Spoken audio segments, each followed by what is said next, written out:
Ministério Público, senhoras e senhores servidores da Casa, demais pessoas que nos acompanham pelas mídias sociais, muito bom dia. Havendo número regimental, declaro aberto a presente sessão, solicitando a relatora de ata que proceda à leitura da ata da sessão anterior. Ata da 11ª sessão ordinária do Pleno do Tribunal de Contas do Estado de Alagoas. Aos 2 dias do mês de maio do ano de 2023, no plenário das sessões do Tribunal de Contas do Estado de Alagoas, sob a presidência do excelentíssimo senhor presidente Fernando Ribeiro Toledo, reuniram-se os senhores conselheiros: conselheiro Otávio Lessa de Geraldo Santos, conselheira Rosa Maria Ribeiro de Albuquerque, conselheiro Rodrigo Siqueira Cavalcante e conselheira Renata Pereira Pires Calheiros, além da senhora conselheira substituta Ana Raquel Ribeiro Sampaio Calheiros e do conselheiro substituto Sérgio Ricardo Maciel. O Ministério Público de Contas esteve presente e representado pelo procurador Enio Andrade Pimenta. Havendo quórum regimental e diante da presença do Ministério Público de Contas, o excelentíssimo senhor presidente declarou, em nome de Deus, aberta a sessão, solicitando a leitura da ata da sessão anterior, que foi aprovada. Na hora do expediente, o conselheiro Rodrigo Siqueira Cavalcante convidou a todos a participarem do evento em comemoração ao Dia de Valorização da Ética, ao tempo em que leu um texto alusivo à data em nome da Corregedoria. Em seguida, o conselheiro Otávio Lessa fez um convite aos conselheiros a fim de participar de uma apresentação da primeira parte do memorial a ser realizada após a próxima sessão plenária na presidência. Não havendo matéria para a hora do expediente, passou-se à ordem do dia, com a ausência do conselheiro Anselmo Brito, justificada pela presidência. Relatora conselheira Rosa Maria Ribeiro de Albuquerque. Um processo de comunicação de irregularidade retirado de pauta para reanálise. Relator conselheiro Rodrigo Siqueira Cavalcante. Um processo de prestação de contas aprovado acórdão 32. Relatora Renata Pereira Pires Calheiros. Um processo de prestação de contas de gestão e um processo de denúncia, ambos retirados de pauta para reanálise. Relator conselheiro substituto Sérgio Ricardo Maciel. Um processo de representação solicitada à vista pela conselheira Rosa Albuquerque. Encerrada a ordem do dia, não havendo quem quisesse fazer uso da palavra, o excelentíssimo senhor conselheiro presidente encerrou a sessão, convocando a todos para a próxima no horário regimental. Em discussão, a ata.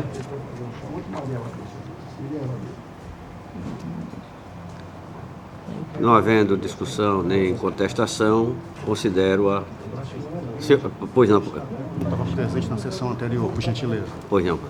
Com a ausência informada do conselheiro Anselmo, considero a ata aprovada. Eu gostaria de pedir à comissão de plenário que proceda a leitura da resolução administrativa para que comece a entrar em tramitação. Resolução administrativa de relatoria do conselheiro Otávio Lessa de Geraldo Santos. Regulamenta o estágio probatório para os servidores investidos em cargos de provimento efetivo no Tribunal de Contas do Estado de Alagoas, que ingressaram no quadro funcional mediante concurso público. Tem alguma resolução anterior que precisa ser aprovada, não? Não tem nenhuma outra resolução que precisa ser aprovada, não, né? Só tem essa em tramitação. Só essa. Ok, tá bom. Essa já foi. Na hora do expediente, concedo a palavra a vossas excelências. Pois não.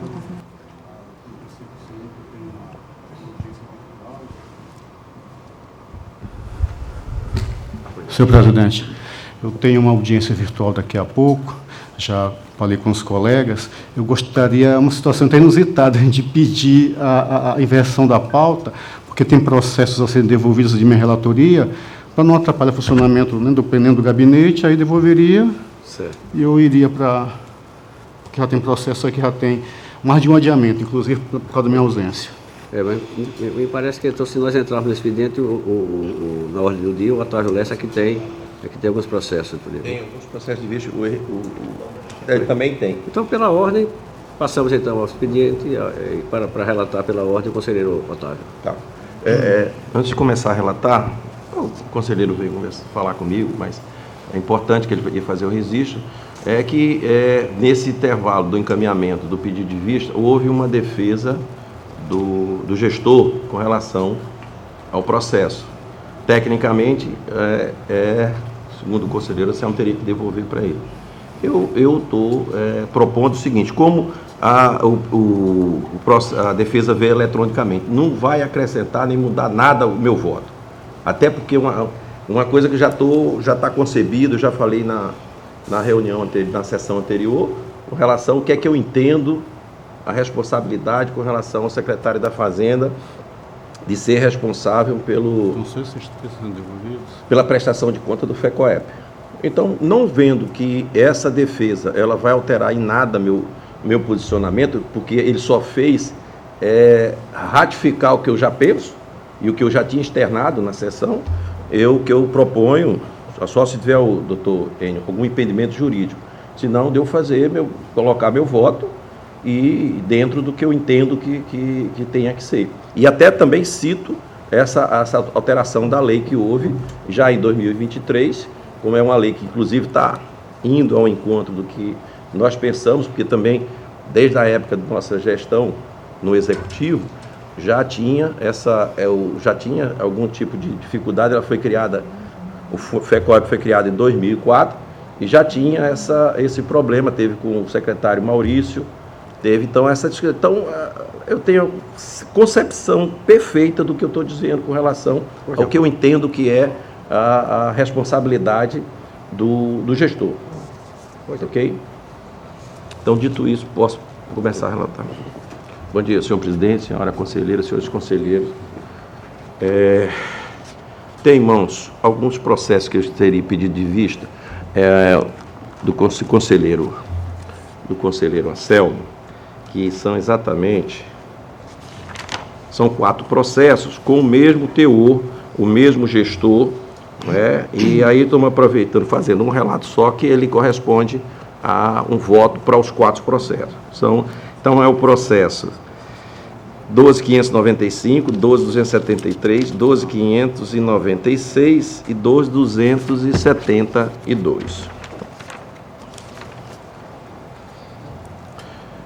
Do relatório. Verso processo sobre o encaminhamento do memorando 898/2016 de FUNCONTA em 3 de novembro de 2016, documento que notificou o senhor George André Palermo Santoro, gestor à época da Secretaria de Estado da Fazenda.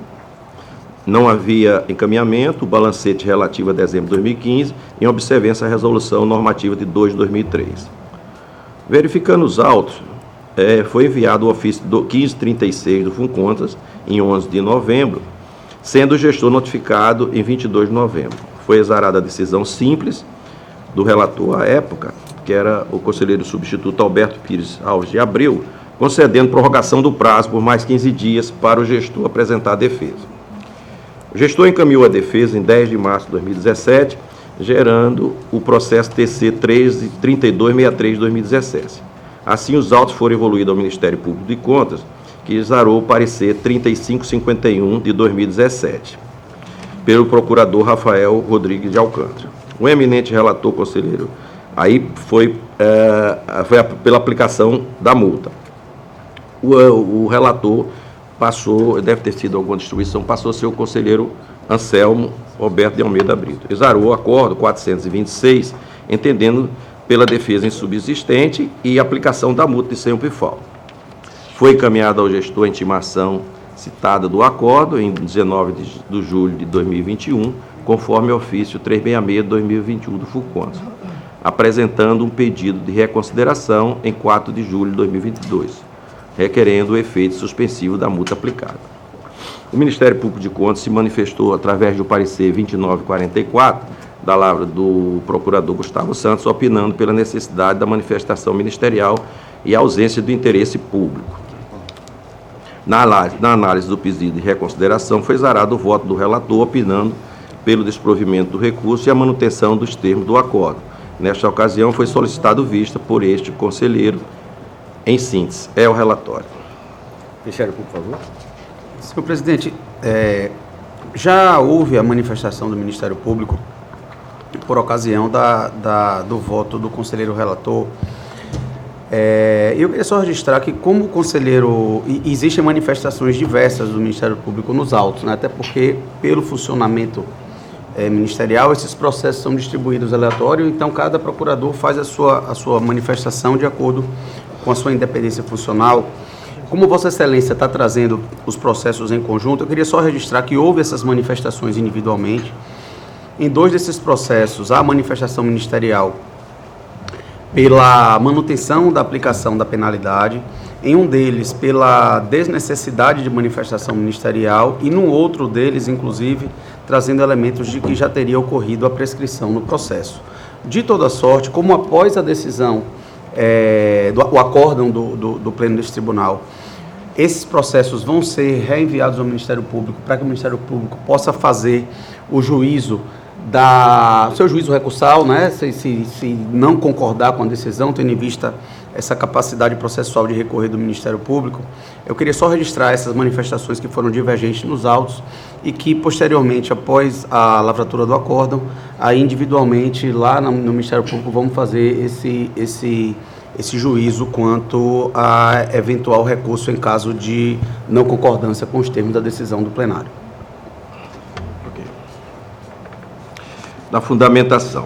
A legislação pertinente ao Tribunal de Contas determina a aplicação de multas aos gestores que praticam atos com grave infração à norma legal ou regulamentar de natureza contábil, financeira, orçamentária, operacional e patrimonial.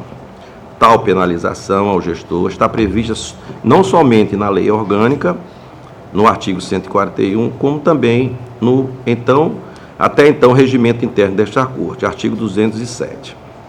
A competência recursal do âmbito do Tribunal de Contas, além de também estar prevista no artigo 51 e seguinte, o artigo da Lei Orgânica 5.604/94, assim como diz respeito ao julgamento ao pedido de reconsideração no artigo 53 da Lei Estadual 5.604 e o artigo 39 do nosso regimento interno.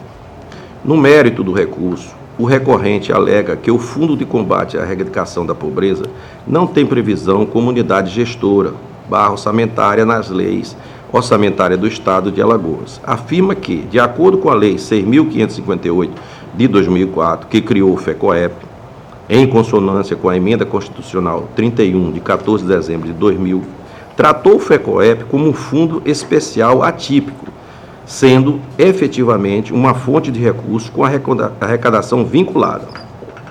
Aborda ainda que, após a primeira notificação realizada pelo Tribunal de Contas, passou a incluir nas regras mensais o relatório referente ao FECOEP, apesar de ter opinião contrária e discordar da obrigatoriedade. Porém, pelo princípio da boa-fé, o gestor passou a encaminhar.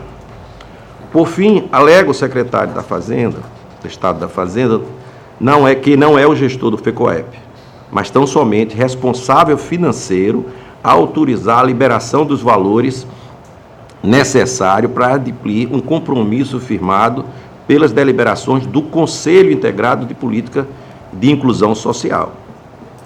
Inicialmente, cumpre destacar que o Fundo de Combate à Pobreza, FECOEP, foi instituído na Lei 6.558, de 30 de dezembro de 2004, com o objetivo de viabilizar para toda a população de Alagoas o acesso a níveis dignos de subsistência, disponibilizar seus recursos para efetivar ações suplementares de nutrição, habitação, educação, saúde, saneamento e outros programas relevantes e de interesse social. A Lei Delegada número 51 de fevereiro de 2023 não alterou a Lei Delegada 48 de 30 de 12 de 2022. Dispõe sobre a estrutura da Secretaria da Fazenda. Assim, ao analisar a lei delegada, existe apenas entes jurídicos da administração indireta estadual ligado diretamente à estrutura das Cefaz, quais sejam o Alagoas Ativo, o Cerveal, a CARP, o antigo Laboratório Lifal e o antigo Produban. Por consequente, percebe-se que o FECOEP está diretamente ligado ao Gabinete Civil, anexo 1 do item 3 da Lei Delegada 48 de 2022.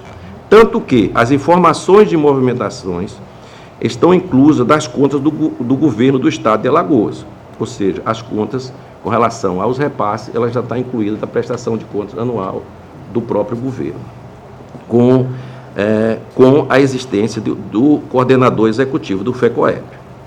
E ao examinar a Lei 6.558 de 2004, que criou o FECOEP, quem é o responsável pela administração do fundo é o Conselho Consultivo de Política de Inclusão Social e a sua gestão fica a cargo de uma secretaria executiva que será exercida por um servidor público do Poder Executivo, efetivo ou exercente de cargo em comissão, designado pelo governador, de acordo com o artigo 4º do parágrafo 4º da Lei 6.558.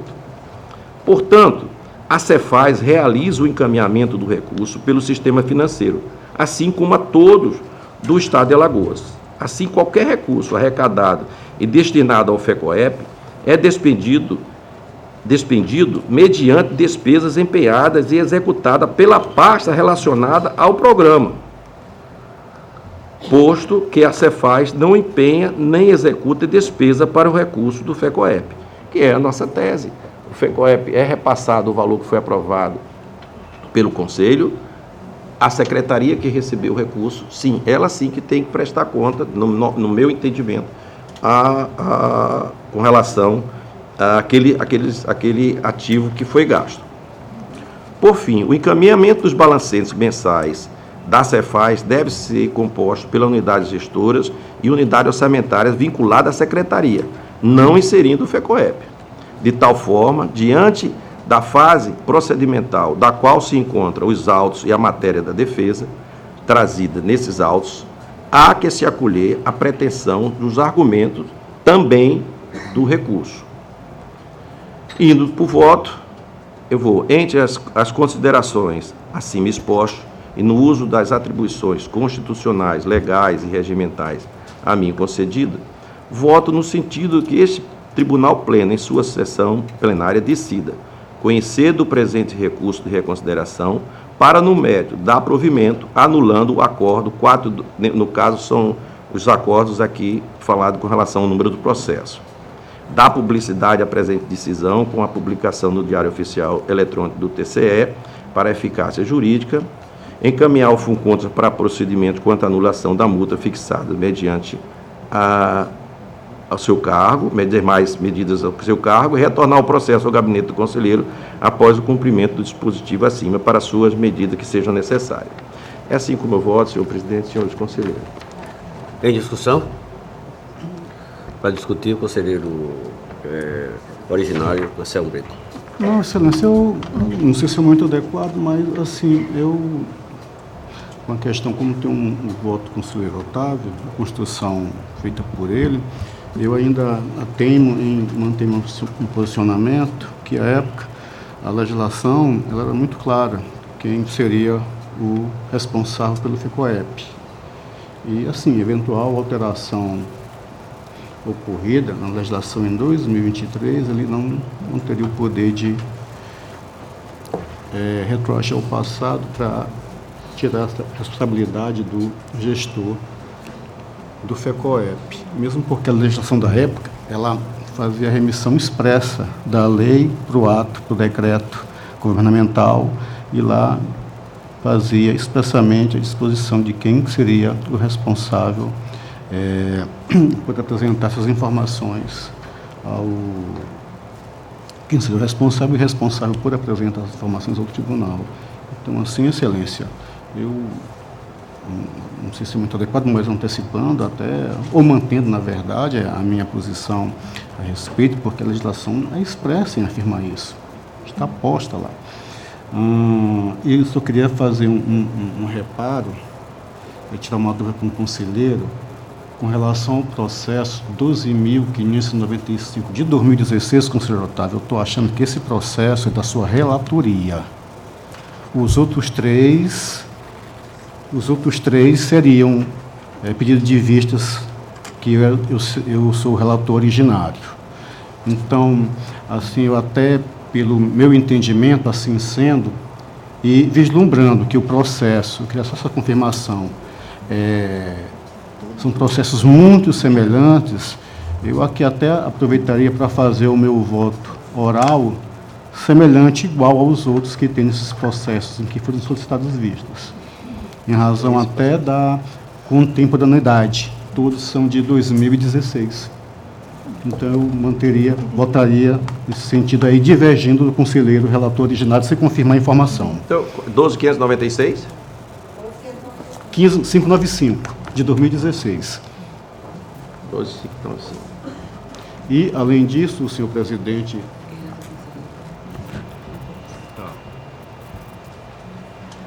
e também consignar, evidentemente, em ata, o que falou o conselheiro Otávio, mas eu queria que ficasse registrado o que consta lá do artigo 18, parágrafo 2º da nossa novela orgânica, que fique registrado em ata quanto ao procedimento em relação à solicitação de vistas, defesa e eventual devolução. Isso ficar consignado em ata. Então, excelência, eu não tenho mais muito a acrescentar. Agradeço a gentileza. Só para corrigir, o conselheiro tem razão com relação que já porque era do gabinete de Vossa Excelência, quando transferiu para o meu, e eu entendi, que ele foi entendido pela assessoria que seria o pedido de vista. Mas o voto é o mesmo, se eu tenho o pensamento do pedido de vista, o meu, principalmente, seria o mesmo voto. Perfeito. Eu só vou consertar aqui com relação ao pedido de vista ou parecer prévio. Continua em discussão. Eu encerro a discussão. Como há um voto originário e um voto divergente, eu colho os votos individualmente. Como vota o conselheiro Rodrigo? Primeiro eu queria parabenizar a discussão. Eu acho que a matéria ela fica mais clara a partir do momento em que a gente traz pontos de vista diferentes, né? E aqui eu refletindo, eu acredito que, de fato, se o FECOEP não é uma unidade orçamentária, ele não tem dever de contabilidade, não tem dever de realizar de encaminhar balancetes mensais ao Tribunal de Contas, né? Isso para mim está claro. Que o gestor ele tem dever de prestar contas, tem o dever de prestar contas a partir dos normativos e da solicitação do tribunal, que não é o caso nessa espécie do calendário de obrigações, que se refere apenas ao encaminhamento dos balancetes mensais, né, pelo que eu entendi do relato feito pelo conselheiro Otávio. De modo que eu peço vênia ao relator para acompanhar o voto trazido pelo conselheiro Otávio. Neste caso, fica... eu acompanho também, nesse caso, como nós estamos só em 4, eu acompanho o conselheiro relator, o voto divergente, e fica vencido, então, o conselheiro Anselmo, vencedor na sua proposta de voto, o conselheiro Otávio Lessa. Continua Vossa Excelência com a... Fazendo a correção, é pedido de vista, sim. Na época eu estava na presidência e o conselheiro Fernando pediu vista, e o processo foi para o gabinete dele, e é por isso que a gente foi considerado, já quando passou o acervo do Fernando para mim, está aqui como pedido de vista. Depois você passa ali para ele dar uma olhada. Mas não muda nada. Não, perfeito, é só para esclarecimento. Se for assim, para mim não tem o menor problema, senhor presidente. Ok. Só para registrar que penso eu que nem seria necessário o voto de Vossa Excelência, porque não houve empate, né? No caso, foi dois como votos. só estamos em 4, o quórum está no limite, por enquanto, é por isso que eu faço a... De toda sorte, nem seria necessário, porque não houve empate, né? Seria dois votos 2-1. acompanhando a divergência e um voto contrário. Não modificaria porque é Não modifica excluído, o resultado, exatamente, mas- né? Fica o resultado. Por uma questão do... Se houvesse 5 da- conselheiros, tivesse ficado 2-2, aí sim, Vossa Excelência votaria para desempatar. Mas já estando 2-1, sequer seria Obrigado, necessário o voto de conselheiro. Vossa Excelência. Fico muito grato ao Ministério por fazer esse esclarecimento para não incorrermos em possíveis erros no futuro. Porque nós estamos com o quórum, como eu disse, no limite, por isso que eu fiz questão de manifestar para que não houvesse dúvida com relação ao quórum da sessão. Continua Vossa Excelência com a palavra. Não, sem pauta mais para o dia de hoje. Conselheiro Anselmo, teria algum voto para a relatoria de Vossa Excelência? Ele pediu para inverter. Mas pediu para inverter. Então, E a inversão da pauta. pois não, desculpa então. Não, tudo bem. Pela ordem, então, o conselheiro Rodrigo. Senhor presidente, eu trago para relatar o processo TC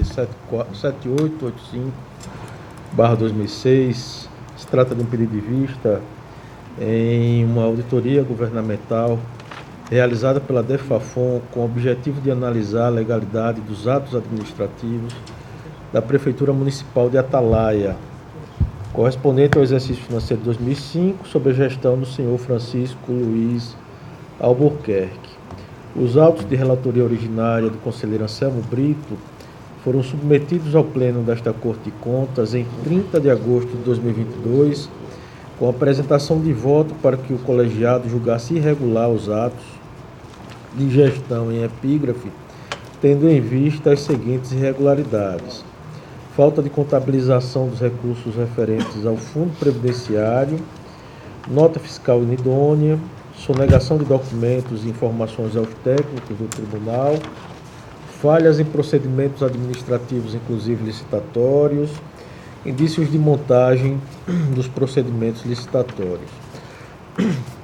O voto do conselheiro relator também imputou débito ao gestor no importe de R$ 10.750, referente à despesa não comprovada adequadamente, passiva de atualização, conforme previsto no artigo 24 caput da revogada Lei Orgânica do Tribunal de Contas e ainda no artigo 122, inciso 1, do Regimento Interno da Corte. Durante os debates, este conselheiro pediu vista dos autos para melhor análise, sendo encaminhados os autos a este gabinete somente em setembro de 2022. O relatório, senhor presidente. Ministério Público, por favor. Senhor presidente, esse se trata de um daqueles processos antigos de prestação de contas de gestão, anteriores inclusive ao ingresso dos atuais membros do Ministério Público em 2011. Então, os processos antigos que ingressaram até 2010, eles não foram sequer tramitados para o Ministério Público. Então, não houve manifestação escrita nos autos. De toda sorte, essa matéria, penso eu, que hoje está regulada na Resolução Normativa número 13 de 2022, que trata das prestações de contas de gestão que ingressaram no Tribunal de Contas do Estado há mais de 5 anos, e penso eu que o encaminhamento deveria ser pelo arquivamento do feito. De toda sorte, vamos aguardar o voto do conselheiro que pediu vista, no conselheiro Rodrigo, e também, em caso de irresignação com a decisão exarada por essa Corte do Pleno, os autos devem ser encaminhados ao Ministério Público para que a gente faça o juízo quanto à possibilidade recursal e eventual ataque à decisão do Pleno deste Tribunal de Contas. Relator, por favor. Senhor presidente, eu vou fazer uma leitura resumida do voto, porque é muito parecido com os votos que a gente já trouxe em processos semelhantes, em pedido de vista do conselheiro Anselmo. Abrimos inicialmente um capítulo da prescrição.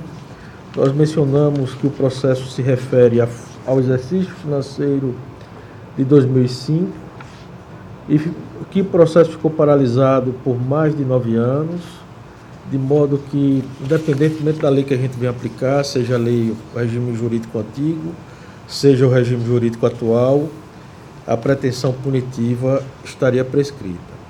A pretensão ressarcitória também estaria prescrita, porém, senhor presidente, em razão da relevância da matéria, como há uma imputação de dano, suposto dano, eu tenho feito questão de fazer a leitura do capítulo que eu abri, referente à minha discordância quanto ao voto do relator.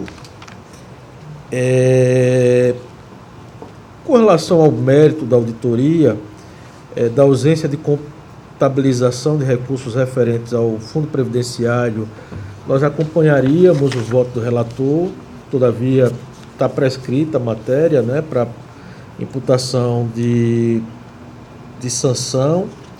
E o ponto mais problemático, digamos assim, seria referente às notas fiscais fora do padrão, que foram denominadas de notas fiscais inidôneas, com imputação de débito por parte do gestor. Vou fazer uma leitura resumida, presidente.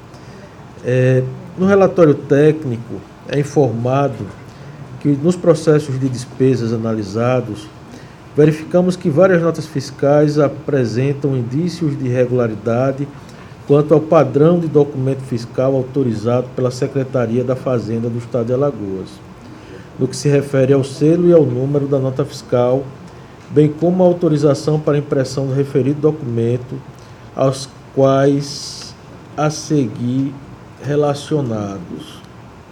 Os técnicos listaram 8 notas fiscais originárias de 3 empresas distintas e concluíram sugerindo ao conselheiro relator, caso esse entendesse pertinente, oficiar a Cefaz para que ela apresentasse declaração atestando a legalidade dos documentos. Aí nós mencionamos que o relator optou por não oficiar a Cefaz, né?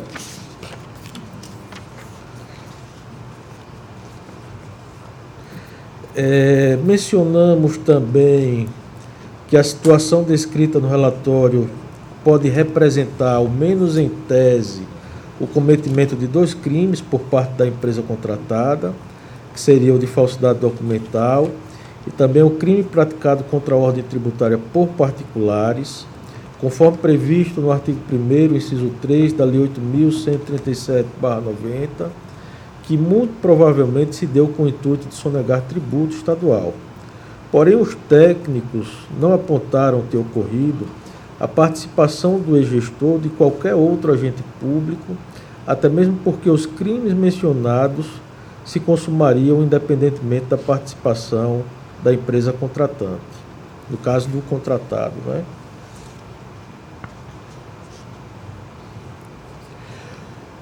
O relatório também não aponta, nem nos permite concluir ter ocorrido dano ao erário municipal. E mais uma vez destaco que o gestor não é garantidor universal e que sua conduta comissiva ou omissiva para fins de responsabilização, ainda mais quando se trata de tutela ressarcitória, não pode ser simplesmente presumida, mas necessita ficar adequadamente identificada, individualizada, com a demonstração do nexo de causalidade entre a mesma e o resultado alcançado. Em que pese serem hipóteses perfeitamente plausíveis, não conseguimos extrair dos autos elementos mínimos a nos fazer concluir pela ocorrência de dano ao erário, nem de ter havido conluio com agentes públicos. É bem verdade que a investigação poderia ser complementada em busca de aprofundar este ponto, mas deixo de apresentar voto neste sentido em razão da completa inutilidade que se revestiria pelo decurso do tempo e da incidência da prescrição, tanto a punitiva quanto a ressarcitória. Por fim, cópia integral dos autos deverão ser extraídas e encaminhadas ao Ministério Público Estadual, para que, na sua esfera de atuação, e entendendo que os fatos narrados se configuram infração penal, cuja pretensão punitiva ainda não esteja prescrita, concordando, né, com o relator, no caso o Ministério Público Estadual concorde com o relator, possa ajuizar a competente ação penal e também a ação de ressarcimento por dano ao erário. É o voto que eu estou trazendo, senhor presidente. E quanto à conclusão, nós estamos decidindo por aplicar a prescrição da pretensão punitiva e da pretensão ressarcitória nesta esfera controladora e determinar o consequente arquivamento do feito. É como eu estou votando, senhor presidente. Em discussão, o voto do conselheiro. O conselheiro Anselmo, que é o voto originário. Eu mantenho um posicionamento, tendo em vista a natureza do processo, em que houve a dialética efetiva, a gente tem a possibilidade de se manifestar e não fez, não afastando as irregularidades, ilegalidades apontadas. Com relação à questão do dano, né, também a nossa esfera de atuação, ela tem as balizas, né, tem os seus limites. Então, ultrapassado isso, acredito que faleceria a competência, o controle externo capitaneado pelo Tribunal de Contas para a sua atuação. Especificamente com relação à questão do dano, a utilização de nota fiscal com selo de uma empresa, quando na verdade seria de outra, é uma situação caracterizadora de gestão, de utilização pelo órgão público, pelo dirigente desse órgão público, por assim dizer, órgão/ente, entendo isso no sentido mais amplo possível. Esse gestor, solicitada a manifestação no parecer técnico, manteve o entendimento que tudo estaria correto. Mais uma vez, solicitado para que se manifestasse sobre a situação específica, mais uma vez disse que estava tudo ok. Eu não vejo, Excelência, assim, até de forma o gestor poder se eximir disso. Temos até interferência nos autos que, aparentemente, o que acontece? A má-fé do gestor em, por 3 vezes, afirmar que aquilo era normal, que era de acordo com o contrato e que era dessa forma que estava tudo correto. Assim, eu não vejo como nós caracterizarmos má-fé por culpa. A má-fé, ela é dolosa. Então, a rigor, eu acho que nesse caso não estaria, não, como eu já afirmei nos processos, prescrita a nossa pretensão, aliás, a pretensão ressarcitória desse tipo de processo. Porque não estou aqui, em nenhum dos meus processos eu estou afirmando que foi algo culposo. Na verdade, eu não tenho nem que afirmar se é culposo, se é doloso. Doloso ainda pior, que a gente não tem, acho, nem as ferramentas, talvez em raríssimos casos. Por exemplo, o gestor que várias vezes é avisado e continua a errar. Essa conduta, a meu sentir, não pode ser caracterizada como culposa.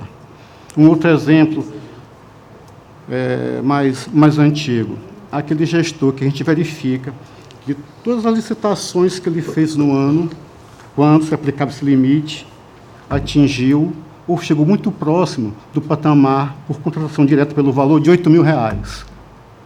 E, às vezes, pelo material, pela rubrica, a gente verifica, olha, aqui caberia com certeza uma concorrência, uma licitação.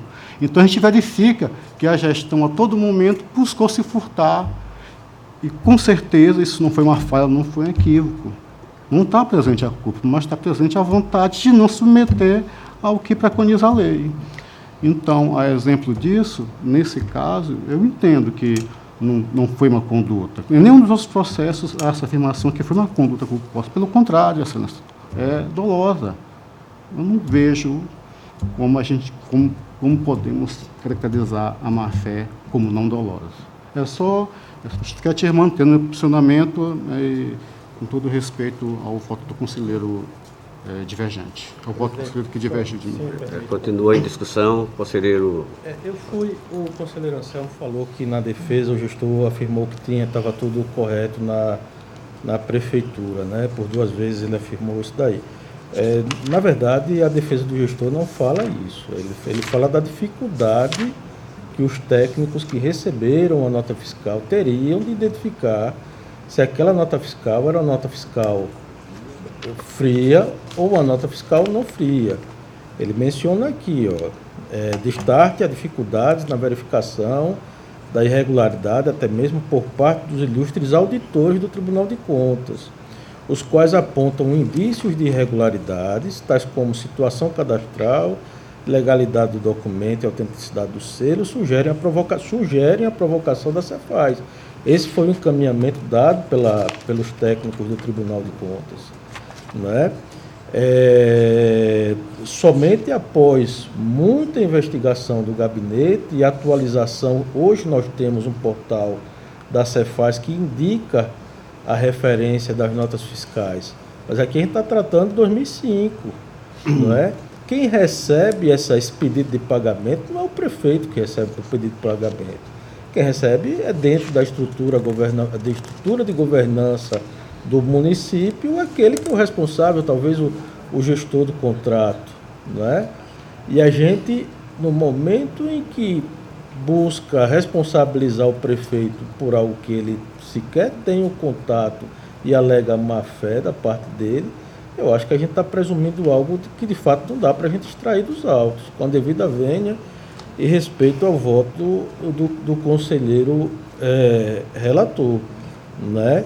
Nós teríamos, talvez, uma responsabilidade do contador ou do controle interno, no momento em que recebesse aquelas notas fiscais, fosse verificar se havia algum indício de irregularidade, porque é um olhar mais treinado para isso, e se ele não tivesse agido, aí sim, ele teria uma responsabilidade, o contador e o controle interno culposa.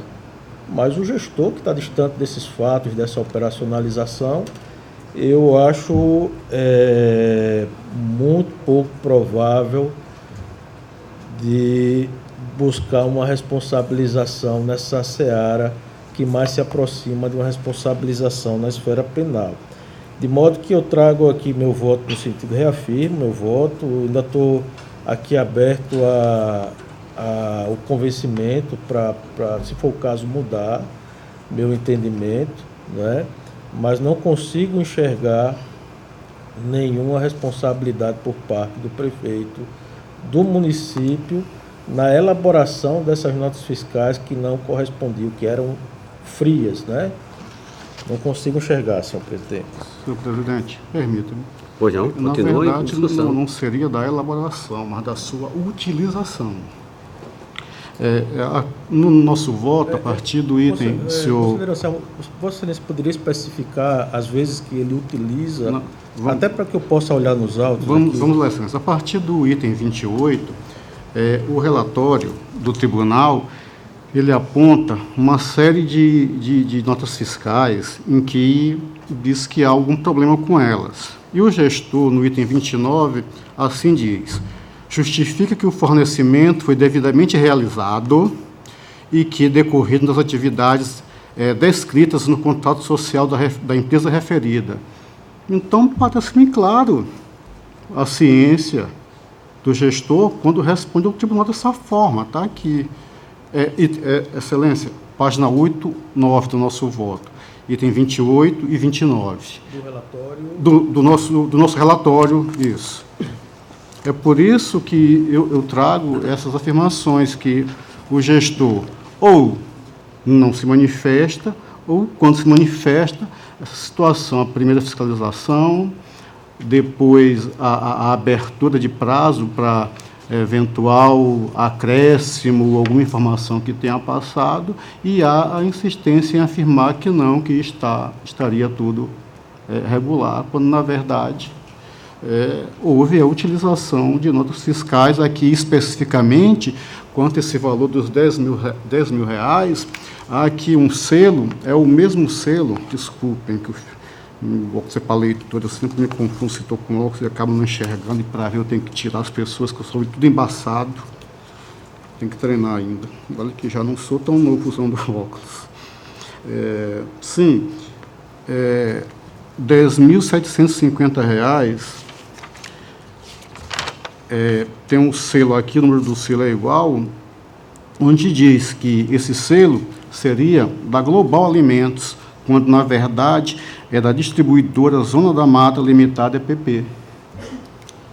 Está muito evidente a utilização de um documento assim, inidôneo. É por isso que eu entendo que esse tipo de ação, essa insistência em afirmar, de certa forma, conselheiro Rodrigo, entendo que aí, vocês podem entender de forma diferenciada, mas que há uma pertinácia em manter que está tudo correto. Então, isso a nós beira a questão de uma má-fé que não teria como nós configurá-las como culposas, né? Esse raciocínio de Vossa Excelência, com todo respeito, assim, para que nossa discussão não fique apenas no plano das ideias. Sim. Né? Apenas no plano processual, queria muito compreender o raciocínio de Vossa Excelência, no momento em que Vossa Excelência diz que o gestor utiliza dos documentos, aí faz referência à defesa que ele apresenta nos autos, Sim, dizendo que está tudo correto. Ele não diz isso. Ele menciona as dificuldades que os técnicos teriam para identificar a falha ou a fraude na nota fiscal, né? E mais à frente ele fala: no entanto, todas as mercadorias foram devidamente entregues ao município, dentro dos parâmetros de legalidade e obedecendo aos termos da legislação vigente no Brasil. Eu confesso que eu fico com muita dificuldade em compreender essa responsabilidade. Fica parecendo para mim que há uma violação aqui à intranscendência da pena. Na verdade, quem deve ser responsabilizado é quem utilizou da nota fiscal fria, que foi a empresa, que falsificou, muito provavelmente falsificou, e fez uso dessa nota fiscal fria, de acordo com o relatório dos técnicos do tribunal, para a obtenção de um pagamento, não é? Mas até o presente momento não há indício nenhum de qualquer tipo de conduta do gestor visando ou conluio, não é? Ou que traga alguma demonstração de má-fé, de que ele conhecia que aquela nota fiscal era falsa e mesmo assim efetuou o pagamento. Né?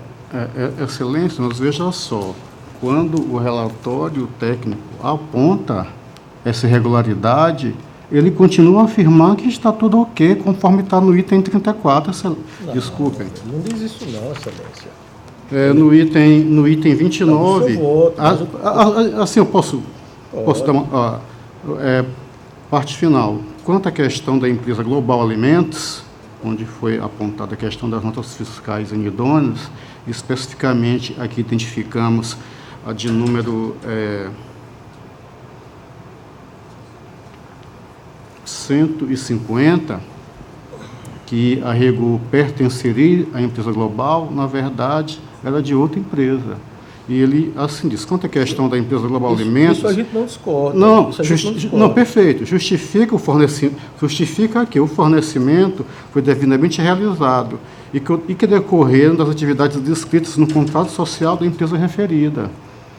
É isso que eu estou com dificuldade de fazer a utilização quando fez a compra, arguido que essa nota ela se encontrava irregular e ainda assim manteve o posicionamento que estava tudo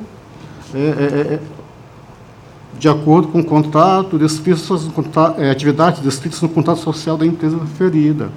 Eu não estou, doutor Rodrigo, entenda, eu acho que até, sinceramente, seria a competência nossa a estar ultrapassando e discutir aspectos penais ou tributários penais. O conluio tem a esfera própria para ser discutido, inclusive até na administrativa, mas só que tributária, para se verificar que de fato é um crime tributário. Eu não estou aqui preocupado em caracterizar dolo ou culpa. A nossa atuação é objetiva, tem parâmetros.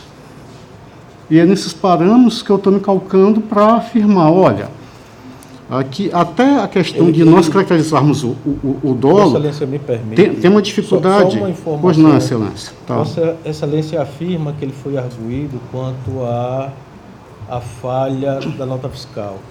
Ele foi arguido para apresentar a defesa 3 anos depois. Mesmo assim, Vossa Excelência fala que ele foi arguido, mesmo assim efetuou o pagamento muito tempo. Não foi isso que eu disse. Eu estou dizendo que houve utilização quando do pagamento. Ficou para trás. Quem utilizou? Hein? Bora individualizar. Sim, quem utilizou? foi para trás. Quem utilizou? O tribunal, fazendo a auditoria, verificou que aquelas notas fiscais eram idôneas.